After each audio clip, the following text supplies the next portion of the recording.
অনেকে হাসাহাসি করে আমাকে দিয়ে অনেক ঠান্ডা করে। আমার যে এত কষ্ট। মানুষ এক অদ্ভুত প্রাণী।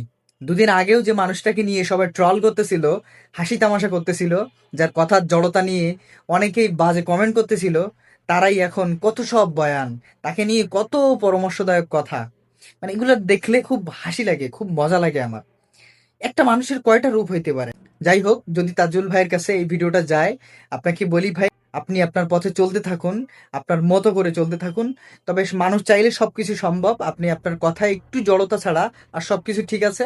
চেষ্টা করে যান কথার মাঝে মনোযোগ দেওয়ার, যে বিষয় নিয়ে কন্টেন্ট করতেছেন সেই বিষয়টার বিষয়বস্তু নিয়ে, সেই বিষয়টার কথা নিয়ে একটু নিজেকে অ্যাক্টিভ রাখুন, মনোযোগটা সেই কথার দিকে দিন, তাহলে জড়তা কেটে যাবে। আরেকটা জিনিস খেয়াল রাখবেন, আপনার দ্বারা যেন ভুল তথ্য প্রকাশ না হয়, যাতে অন্যের ক্ষতি হয়। আপনার জন্য অনেক শুভকামনা।